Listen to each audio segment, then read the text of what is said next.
إن الحمد لله نحمده ونستعينه ونستغفره ونعوذ بالله من شرور أنفسنا ومن سيئات أعمالنا. من يهده الله فلا مضل له ومن يضلل فلا هادي له. أشهد أن لا إله إلا الله وحده لا شريك له وأشهد أن محمدا عبده ورسوله وصفيه وخليله وأمينه على وحيه. أرسله ربه تعالى رحمة للعالمين وحجة على العباد أجمعين. ثم أما بعد، فيا عباد الله، اتقوا الله حق التقوى. اتقوا الله في السر والعلن، فإن ربكم أمركم بذلك فقال جل شأنه: يا أيها الذين آمنوا اتقوا الله حق تقاته ولا تموتن إلا وأنتم مسلمون. والرسول صلى الله عليه وسلم قال: اتق الله حيثما كنت وأتبع السيئة الحسنة تمحها وخالق الناس بخلق حسن، أو كما قال صلى الله عليه وسلم. Mga alipin ng Allah subhanahu wa ta'ala, mga Muslim at mga Muslimah, ating katakutan ang Allah subhanahu wa ta'ala ng tunay na pagkatakot. Ating katakutan ang Allah subhanahu wa ta'ala sa ating mga gawain, sa ating mga salita. Ating katakutan ang Allah subhanahu wa ta'ala sa hayagman ulingid sa ating mga kalagayan. Ating katakutan ang Allah subhanahu wa ta'ala saan man tayo naroong panahon, saan man tayo naroong lugar. Mga alipin ng Allah subhanahu wa ta'ala, ang pagkatakot sa Allah subhanahu wa ta'ala ay siyang nagsisilbing halaga, ang siyang nagsisilbing kapakinabangan ng tao sa Allah subhanahu wa ta'ala. Ang Allah subhanahu wa ta'ala ay nagbanggit, nagsabi sa banal na Quran: Ba'da a'udhu billahi minash shaitanir rajim, inna akramakum 'indallahi atqakum. Tunay na ang Allah subhanahu wa ta'ala, tunay na ang pinakamarangal sa inyo, ang pinakamataas sa inyo o mga tao, sabi ng Allah, para sa Allah subhanahu wa ta'ala ay siyang may lubos na pagkatakot sa Kanya. Siyang lubos na matatakutin sa Allah subhanahu wa ta'ala. Mga alipin ng Allah subhanahu wa ta'ala, mga kapatid sa Islam, sadyang napakaraming mga ayat sa banal na Quran at ganoon din sa mga hadith ng ating mahal na propeta Muhammad sallallahu alaihi wasallam ang nabanggit ukol sa pagkatakot sa Allah subhanahu wa ta'ala o taqwa kung tawagin sa wikang Arabic. Paminsanan ang Allah subhanahu wa ta'ala, makikita natin, ating mababasa sa Quran, ito ay Kanyang ipinag-uutos sa lahat ng sangkatauhan. Paminsanan naman, mga alipin ng Allah, Kanyang pinupuri at binabanggit sila yaong mga taong matatakutin sa Kanya. Paminsanan naman, mga alipin ng Allah, ating madidinig ang mga ayat ng Quran, ayat ng Allah subhanahu wa ta'ala. Binabanggit niya ang mga kainaman at kabutihan. Binabanggit niya ang mga gantimpalang matatamo ng mga taong matatakutin sa Kanya dito sa mundo, higit lalo sa kabilang buhay. Mga alipin ng Allah subhanahu wa ta'ala, ang Allah subhanahu wa ta'ala ay nagwika sa banal na Quran. Ayat na palagian nating nadidinig sa ating mga ulama, sa ating mga ustad. Ya ayyuhalladhina amanu taqullaha haqqa tuqatihi wa la tamutunna illa wa antum muslimun.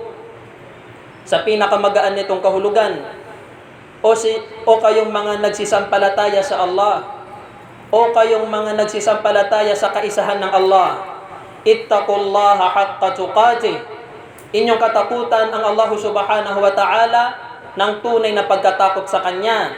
Wala tamutunna illa wa antum muslimun. At huwag ninyong hahayaan, o mga alipin ng Allah, o mga mu'min, huwag ninyong hahayaan na kayo ay datnan ng kamatayan, liban na lamang na kayo ay mga Muslim, liban na lamang na kayo ay nasa pagsuko sa Allah subhanahu wa ta'ala. Ya ayuhan nasu taqu rabbakum alladhi khalaqakum min nafsin wahidah وخلق منها زوجها وَبَثَّ مِنْهُمَا رِجَالًا كَثِيرًا وَنِسَاءً. Sa ayat na ito, mga alipin ng Allah subhanahu wa ta'ala, hindi lamang mga mu'min, hindi lamang mga nagsisampalataya sa Allah ang kanyang tinawag, bagkus pati na rin ang mga taong walang pananalig sa kanya, mga kuffar, ang mga munafik, kanyang tinawag sa ayat na ito. Ya ayuhan nas, o sangkatauhan, o mga tao, ittaqu rabbakum, inyong katakutan ang inyong Panginoong Allah subhanahu wa ta'ala, alladhi khalaqakum min nafsin wahidah, siyang Allah ang naglalang sa inyo, siyang Allah ang lumikha sa inyo mula sa iisang sarili, mula sa iisang tao, wa khalaqa minha zawjaha, at pagkaraan ay nilikha ng Allah mula sa isang sarili na yon ang kanyang asawa. Ang pinupunto dito, mga alipin ng Allah, si Adam at ang kanyang may bahay, ang ating ina na si Hawa. Wabatha minhuma rijalan kathira wa nisaa, at pinangyari ng Allah subhanahu wa ta'ala sa pamamagitan ni Adam alayhi salam, sa pamamagitan ni Hawa, ay naglikha ang Allah ng mga kalalakihan at mga kababaihang napakarami. Ya ayuhan nasu taqu rabbakum, inna zalzalata sa'ati syai'un azim. Sa pangalawang pagkakataon, tinawag muli ng Allah subhanahu wa ta'ala ang lahat ng nilalang. Ya ayuhan nas, o sangkatauhan, ittaqu rabbakum, inyong katakutan ang inyong Panginoong Allah. Inna zalzalata sa'ati syai'un azim. Tunay na ang pagyanig, tunay na ang paglindol na darating sa araw ng paghuhukom, syai'un azim, ay kagimbal-gimbal na bagay, katakot-takot na bagay na darating sa mga nilalang. Mga alipin ng Allah subhanahu wa ta'ala, ilan lamang ito sa napakaraming mga aya sa banal na Quran na paulit-ulit na binabanggit ng Allah subhanahu wa ta'ala. Ngunit, ano nga ba ang tinatawag na pagkatakot sa Allah? Napakaraming mga Muslim, pasintabi, napakatagal sumasamba sa Allah subhanahu wa ta'ala. Umabot na sa puntong pumutin ang kanyang mga buhok, pumutin ang kanyang balbas. Pero kung siya ay iyong tatanungin, kapatid sa Islam, ano nga ba ang pagkatakot sa Allah? Ano nga ba ang mga kahulugang bumubuo sa pagkatakot sa Allah? Mapapansin mo, wala siyang maisagot. Wala siyang maibigay na paglilinaw o pagliliwanag, pagpapaliwanag sa takwa na tinatawag. Na ang Allah subhanahu wa ta'ala, ang ating mahal na propeta Muhammad sallallahu alaihi wasallam, kanilang inuulit-ulit sa kanilang mga kasabihan. Mga alipin ng Allah subhanahu wa ta'ala, halina't ating alamin, ating pag-aralan ang kasagutan ukol dito. Ang ating mga ulama, ang mga scholar sa Islam, sila ay nagbigay ng mga paglilinaw at pagliliwanag sa pagkatakot sa Allah, sa takwa na tinatawag. Ayon kay Imam Ibn Kathir rahimahullahu ta'ala, isa sa mga tanyag na ulama sa tafsir, ang takwa na tinatawag ika, ismun jami'un li fi'li ta'at wa tarkil munkarat. Napakaikling kahulugan ang binanggit ni Imam Ibn Kathir. Naway lahat tayo makaunawa sa kahulugan ito. Ang takwa, ang pagkatakot ika na tinatawag, ito ay pangalan, ito ay katawagan na sumasaklaw sa paggawa ng mga pagsunod sa Allah subhanahu wa ta'ala. Pangalan, katawagan na sumasaklaw, sumasakop sa pagsasagawa, pagsasabuhay ng mga pagsunod sa Allah subhanahu wa ta'ala. Wa tarkul munkarat, at pangalang sumasaklaw sa pag-iwan, sa pangingilag, sa mga pagsuway sa Allah subhanahu wa ta'ala. Pangalang sumasaklaw sa pagsunod sa Allah subhanahu wa ta'ala at pag-iwas sa kanyang mga ikinagagalit na mga gawain. Nang dahil doon, mga alipin ng Allah subhanahu wa ta'ala, maaari nating masabi na ang taong nagdarasal araw-araw na 5 beses, ang taong nagdarasal ng salatul jumu'ah, ang lalaking nagdarasal ng salatul jama'ah sa loob ng mga masajid, ay matatawag nating matatakutin sa Allah. Ang taong nagbibigay ng kawang gawa mula sa kanyang mga yaman, ay ating matatawag na matatakutin sa Allah. ang taong nag-aayuno sa tuwing buwan ng Ramadan, ang taong naghahajj, ang anak na mabuti ang pakikitungo sa kanyang mga magulang, ay matatawag nating matatakutin sa Allah.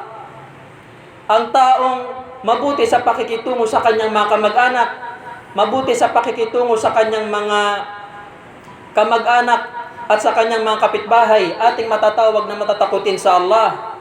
Ang taong nagbabasa ng Quran, ang taong nagsasaliksik ng kaalaman sa Islam, gaya ninyo mga kapatid sa Islam, kayo ay narito upang makinig ng mga aral ng Islam. Kayo ay maaaring matawag na matatakutin sa Allah subhanahu wa ta'ala. Al-amiru bil ma'ruf wan nahi 'anil munkar taqi. Ang taong nag-uutos ng mabuti, nagbabawal ng masama, ay maaaring matawag na matatakutin sa Allah subhanahu wa ta'ala.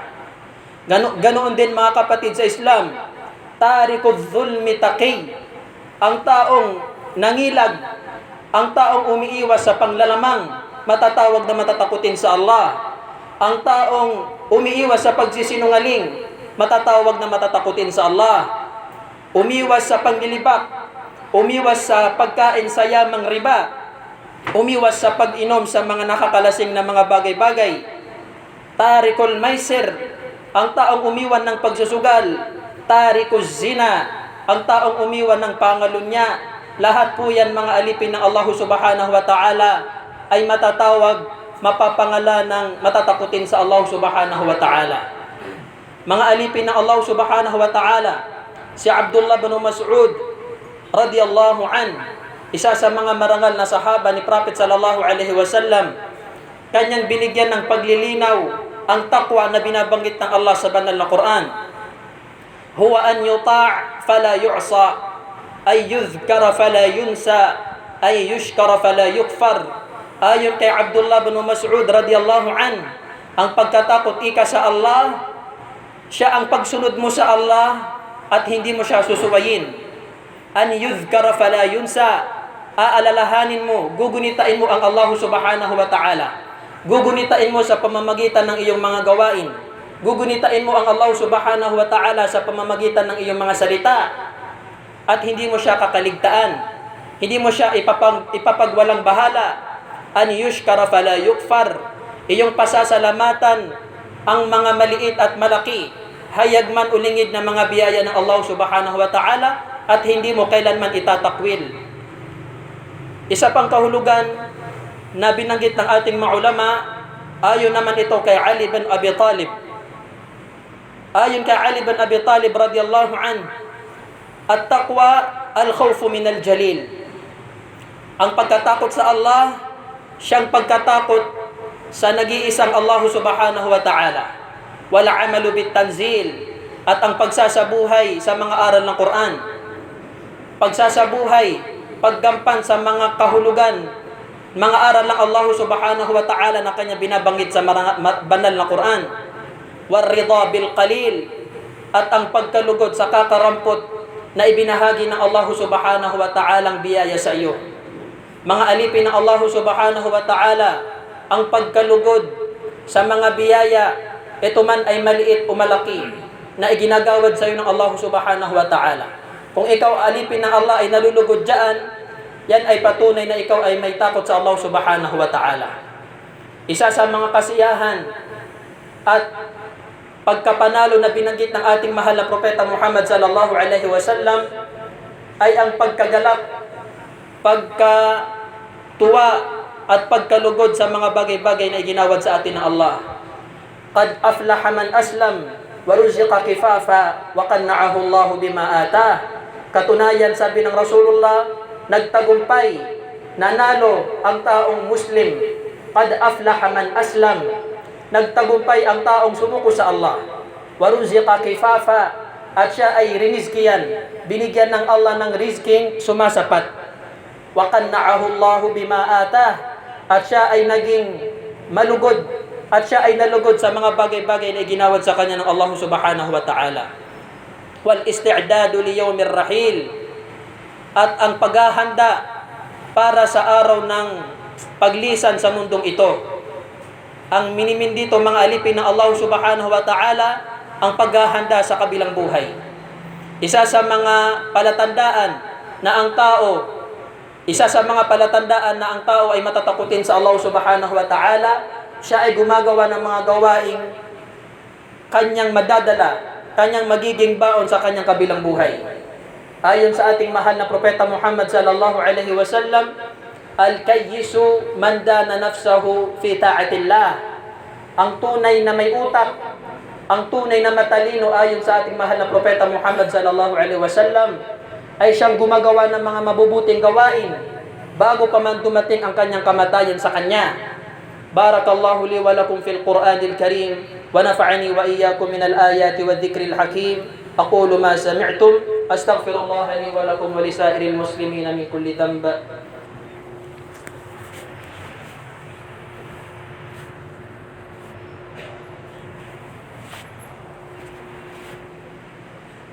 Bismillahirrahmanirrahim. Alhamdulillahi hamdan kathiran tayyiban mubarakan fih kama yuhibbu rabbuna wa yarda. Thumma as-salatu was-salamu al-atamman al-akmalan ala khairi khalqillah wa ala alihi wa ashabihi wa mawalah. Mga minamahal na kapatid sa Islam, mga Muslim at mga Muslimah, kapatid na Muslim, huwag mong kakaligtaan na ang iyong pamumuhay dito sa mundong ibabaw ay panandalian lamang pamumuhay, temporary lamang pamumuhay. Gaano man kahaba ang iyong buhay, gaano man kahaba ang iyong pananatili dito sa ibabaw ng dunya, walang pag-aalinlangan, darating ang punto, darating ang panahon na ito ay mawawakasan din. At bago pa man yan dumating alipin ng Allah, paghandaan mo ang panahon na yan. Iyong paghandaan ang pagdating ng kamatayan sa iyo.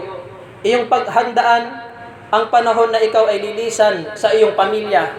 Iyong lilisanin ang iyong trabaho. Iyong lilisanin ang iyong negosyo. Lilisanin mo ang iyong mga anak, ang iyong mga kamag-anak.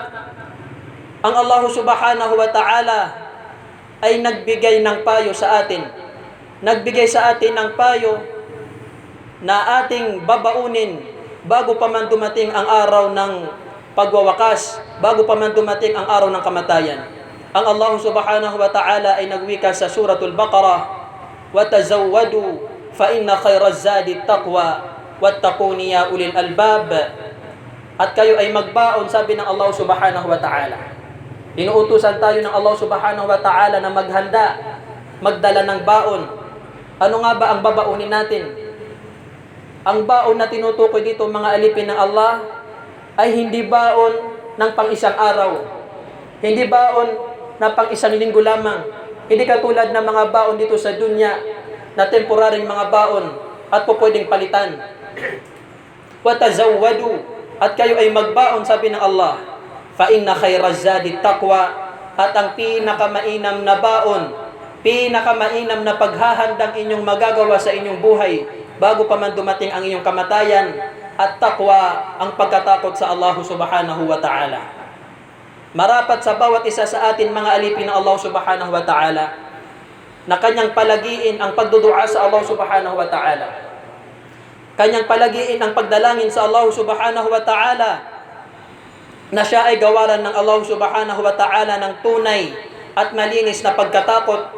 Ibilang siya ng Allah subhanahu wa ta'ala sa tunay na matatakutin sa Kanya. Naiulat ni Imam Muslim sa kanyang sahih, ayon kay Abdullah bin Mas'ud radiyallahu anhu, isa sa mga panalangin na kailanman hindi iniiwan ng ating mahal na propeta Muhammad sallallahu alaihi wasallam. Allahumma inni as'aluka al-huda wat-tuqa wal-afafa wal-ghina. Napakahalagang panalangin na itinuro sa atin ng ating mahal na propeta Muhammad sallallahu alaihi wasallam. Allahumma, o Allah, o aking Panginoon, inni as'aluka al-huda. Tunay na ako ay dumidinggin sa iyo. Tunay na ako ay humihiling sa iyo ng patnubay, ng gabay, wat-tuqa, at ako ay humihiling sa iyo, o aking Panginoon, ng pagkatakot sa iyo. Sino ang nagbabanggit ng dua na ito, mga alipin ng Allah? Walang iba, kundi ang pinakamatatakuting nilalang sa Allah subhanahu wa ta'ala, ang ating mahal na propeta Muhammad sallallahu alaihi wasallam. Ya Allah, o Allah, ako po ay iyong gabayan at gawaran ng tunay na pagkatakot sa iyo. Wal afaf, at ako ay iyong gawaran ng pangangalaga sa sarili, pangangalaga sa mga hindi kaaya-ayang bagay. Wal ghina, at ako po ay iyong gawaran ng kayamanan mula sa iyo. Yang hadith na yan ay naiulat ni Imam Muslim sa kanyang sahih, nang dahil doon mga alipin ng Allah subhanahu wa ta'ala, ating ipanalangin sa Allah subhanahu wa ta'ala na tayo ay kanyang patawarin sa ating mga kasalanan. Patawarin niya ang kasalanan ng ating mga magulang. Ibilang niya tayo sa tunay na mga matatakutin sa kanya. Inna Allaha wa malaikatahu yusalluna 'alan nabiy. Ya ayyuhalladhina amanu sallu 'alaihi wa sallimu taslima. Allahumma salli 'ala Muhammad wa 'ala ali Muhammad kama sallaita 'ala Ibrahim wa 'ala ali Ibrahim innaka Hamidum Majid. وبارك على محمد وعلى آل محمد كما باركت على إبراهيم وعلى آل إبراهيم إنك حميد مجيد. اللهم إنا نسألك الهدى والتقى والعفاف والغنى.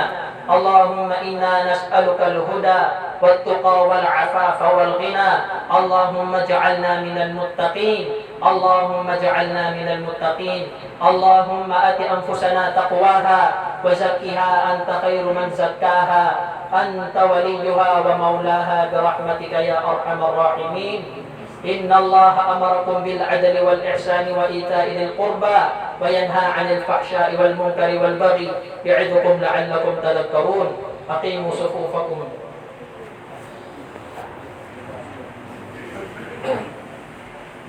الله أكبر الله أكبر. أشهد أن لا إله إلا الله. أشهد أن محمدا